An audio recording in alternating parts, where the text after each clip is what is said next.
Kanchipuram వకుడా silks నాణ్యత మా ప్రాధాన్యత. మదీనాగూడ, మియాపూర్, హైదరాబాద్ లో త్వరలో శుభారంభం.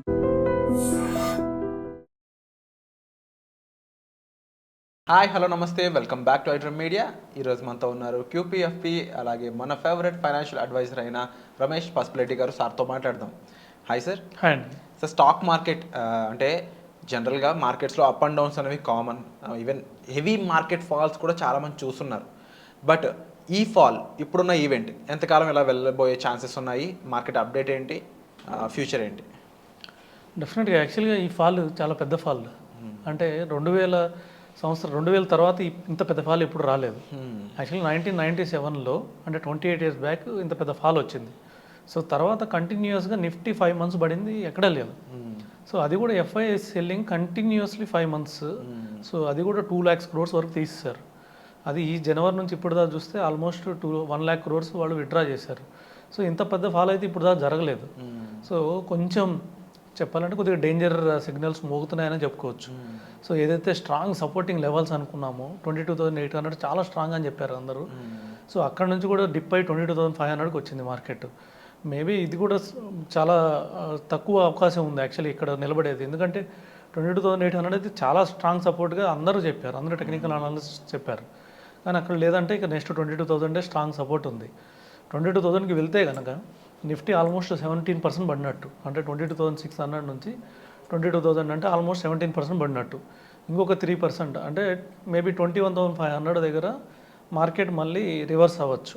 అంటే మనకి మనం అనుకున్నట్లుగా మళ్ళీ 26,000. లేకపోతే కొంతమంది ఇప్పటికి కూడా స్టిల్ ఫ్రాంక్లిన్ టెంపుల్టన్ కానివ్వండి, జేపీ మోర్గాన్ కానివ్వండి, సో ఇలాంటి పెద్ద పెద్ద సంస్థలు ఇంకా 1 year టార్గెట్ 25,000, 26,000 ఇస్తున్నాయి ఇంకా. అంటే మళ్ళీ 20% వెనక్కి రావాలి. అంటే 21,500కి వెళ్ళింది అనుకోండి, అక్కడ నుంచి మళ్ళీ 26,000 రావాలి 20% రిటర్న్ ఇవ్వాలంటే. నిఫ్టీ ఇప్పుడున్న పరిస్థితుల్లో 1 year రిటర్న్ కావాలంటే కొద్దిగా 3 యాక్షన్స్ ఉండాలి. ఒకటి, కార్పొరేట్ ఎర్నింగ్స్ బాగుండాలి. సో నెక్స్ట్ క్వార్టర్ ఏదైతే ఉందో అక్కడ నుంచి కార్పొరేట్ ఎర్నింగ్స్ బాగుండాలి. తర్వాత యాక్చువల్గా ట్రంప్ నిర్ణయాలు కూడా ఆగిపోవాలి. సో ట్రంప్ నిర్ణయాలు అగ్రెసివ్గా ఉండకూడదు. సో అది కూడా మేబీ ఇంకొక 1-2 monthsలో సెటిల్ అవుతాయి. మేబీ April 1st మళ్ళీ రివైజ్ చేస్తున్నాడు నాకు తెలిసి, అదే లాస్ట్ రివిజన్ అంటున్నారు. సో అక్కడ కొంచెం అది కూడా అయిపోతుంది.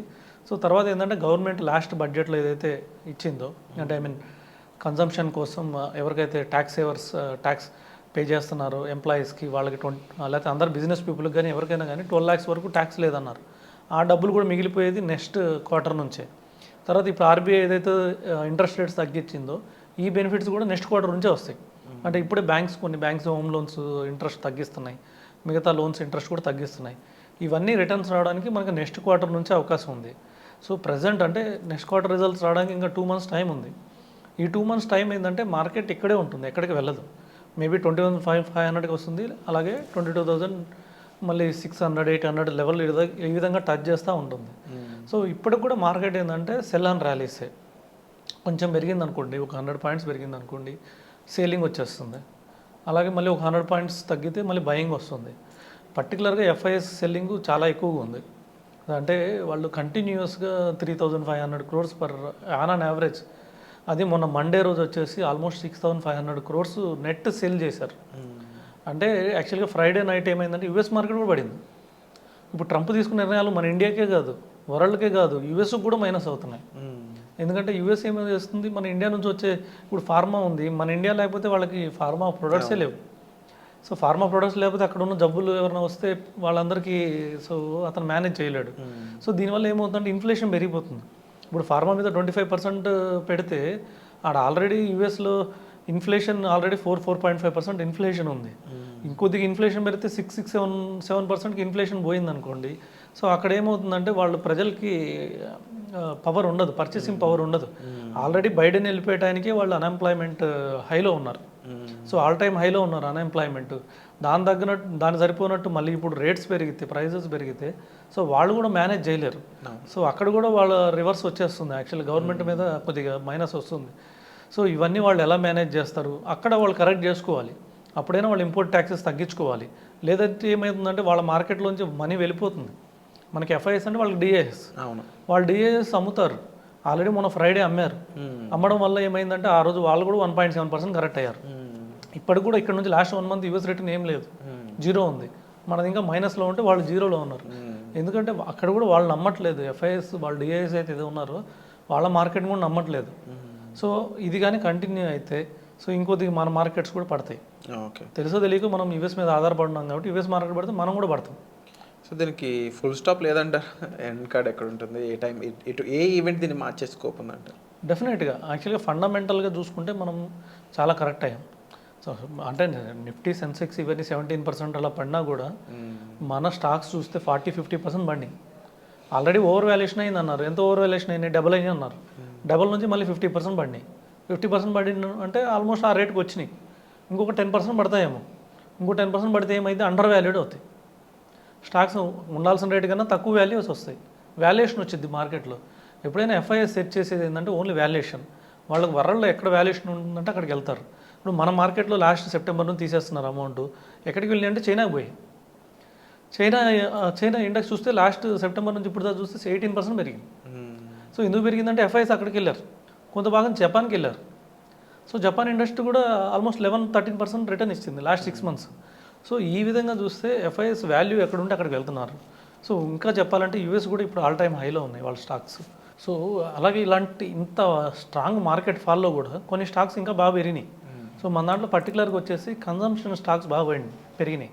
సో కన్జంప్షన్ స్టాక్స్లో క్యాస్టర్ ఇండియా ఇలాంటి షేర్స్ బాగా పెరిగినాయి. ఎందుకంటే మార్కెట్ పడుతున్నా కూడా నెక్స్ట్ థీమ్ ఏదైతే ఉందో కన్జంప్షన్ అంటే బాగా స్ట్రాంగ్ సపోర్ట్ ఉంది.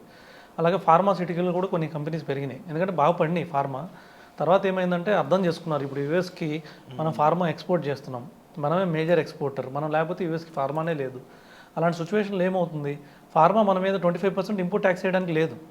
ఇప్పుడు అన్నాడు కానీ 25% అని, మళ్ళీ ఏప్రిల్ 1 రివైజ్ చేస్తా అన్నాడు. సో ఒక 99% అక్కడ పెరగడానికి అవకాశం లేదు. ఎందుకంటే ఇప్పుడు ఆల్రెడీ నార్మల్ ఇన్ఫ్లేషన్ 4% ఉంటే వాళ్ళకి మెడికల్ ఇన్ఫ్లేషన్ ఆల్మోస్ట్ 6% ఉంది యూఎస్లో. అలాంటిది ఇప్పుడు కొద్దిగా మళ్ళీ ఫార్మా రేట్స్ పెంచితే 6% నుంచి 8% పోతుంది మెడికల్ ఇన్ఫ్లేషన్. సో అక్కడ 8% అంటే వాళ్ళు తట్టుకోలేరు. వాళ్ళ ఎఫ్డీ రేట్ 2%, 8% మెడికల్ ఇన్ఫ్లేషన్ అంటే వాళ్ళు తట్టుకోలేరు. దాంతో అన్ఎంప్లాయ్మెంట్ డాటా ఎక్కువ ఉంది. సో బాండ్ ఈల్డ్స్ తక్కువ ఉన్నాయి. 8% అంత పెరిగితే వాళ్ళు తట్టుకోలేరు. కాబట్టి ఫార్మా స్టాక్స్ కూడా కొన్ని స్టాక్స్ బాగా పెరిగినాయి లాస్ట్ మంత్. అంటే ఫ్యూచర్లో కూడా ఫార్మా స్టాక్స్ పెరుగుతాయి. ఇప్పుడు బాగా బీట్ అయిన స్టాక్స్లో ఫార్మా కూడా ఉన్నాయి. ఎందుకంటే మనం $8 billion ఆల్మోస్ట్ మనం యూఎస్కి మనం ఎక్స్పోర్ట్ చేస్తున్నాం. $8 billion మనమే హైయెస్ట్ ఎక్స్పోర్టర్. అందుకని మన ఫార్మా స్టాక్స్ పడినాయి, చాలా తగ్గినాయి, చాలా అట్రాక్టివ్ నేమ్స్ బాగా తగ్గినాయి. సో ఈ ఫార్మా స్టాక్స్ని మంచి రేట్లో బాగా అట్రాక్టివ్ వాల్యూస్లో ఉన్నాయి. ఎప్పటికైనా కానీ నో ప్రాబ్లం, యూఎస్ కానీ ఏ కంట్రీకి అయినా కానీ మన కంట్రీకి అయినా కానీ ఫార్మాకి తిరగలేదు. బట్ మేబీ ట్రంపే మళ్ళీ తిరిగి డెసిషన్స్ మార్చుకోవాల్సిన పరిస్థితి అయితే వచ్చిందన్నట్టే అర్థమవుతుంది. డెఫినెట్గా. అండ్ హోప్ఫుల్లీ ఫాల్ ఇంకా ఎన్ని నెలలు ఉండే ఛాన్స్ ఉందంటారు? ఇంకా 1-2 months ఉండే అవకాశం కనబడుతుంది. అంటే ఏప్రిల్ నార్మల్గా మనకు నెక్స్ట్ ఈవెంట్ ఎక్కడ ఉందంటే ఏప్రిల్ 1 వచ్చేసి ట్రంప్ రివిజన్ ఉంది. ఏప్రిల్ 15 వచ్చేసి మనకి రిజల్ట్ స్టార్ట్ అవుతాయి. కొన్ని క్వార్టర్ Q4 ఏదైతే ఉందో నార్మల్గా Q4 రిజల్ట్స్ బాగుంటాయి. అన్ని సంవత్సరాలు Q4 బాగుంటాయి. ఎందుకంటే Q3లో కూడా ఫెస్టివల్ సీజన్ ఎండ్ అయింది. దాని రిజల్ట్స్ అన్ని, దాని ఫ్రూట్స్ అన్నీ అంటే వాళ్ళ బిల్ రిసిప్ట్స్ అన్నీ ఏప్రిల్ మార్చ్కి వచ్చేస్తాయి. సో అంటే Q4 బాగుంటుంది నార్మల్లీ. సో మనం ఎక్స్పెక్ట్ చేస్తుంది ఏంటంటే డెఫినెట్గా నెక్స్ట్ క్వార్టర్ రిజల్ట్స్ బాగుంటుంది అనిపిస్తుంది. సో అందుకని చెప్పేసి ఇంకొద్దిగా పడితే బై చేసుకోవచ్చు. Thank you so much for the information sir. ముఖ్యంగా మార్కెట్ ఫాల్లో ఉన్నప్పుడు చాలామంది ప్యానిక్ అవుతున్నారు. But most of the people question ఏంటి అంటే ఇంకా ఈ ఫాల్ ఎంతకాలం ఉంటుంది అనేది. బట్ మీరు చెప్పడం ప్రకారం అయితే ఇంకా Q4 రిజల్ట్స్ అయి ఉండొచ్చు, లేదంటే ట్రంప్ రివిజన్ అయి ఉండొచ్చు. హోప్ఫుల్లీ ఇంకో 1-2 monthsలో దీనికి ఒక ఫుల్ స్టాప్ రావాలని నేను మనస్ఫూర్తిగా కోరుకుంటున్నాను. అండ్ మోర్ ఓవర్ మార్కెట్ ఫాల్పై మీ అభిప్రాయాలు ఏంటి? మీరేం ఫీల్ అవుతున్నారు? మీరు ఇన్వెస్ట్ చేసి ఉన్నట్లయితే ఎటువంటి సిచ్యువేషన్లో ఉన్నారు, ఎంత డిప్ అయింది అనేది మీరు కూడా కామెంట్ సెక్షన్లో మెన్షన్ చేయండి. అండ్ ముఖ్యంగా మార్కెట్ ఇలాంటి టైంలో మీకు ఎటువంటి సజెషన్స్ కావాల్సిన మీరు సార్ని సంప్రదించవచ్చు. అండ్ ఎటువంటి ఎపిసోడ్స్ రమేష్ పసుపులేటి గారి నుంచి కావాలనుకుంటున్నారో మీరు వాటిని కామెంట్ సెక్షన్లో మెన్షన్ చేసినట్లయితే అలాంటి ఎపిసోడ్స్ని మీ ముందుకు తీసుకొచ్చే ప్రయత్నం అయితే మేము చేస్తాం.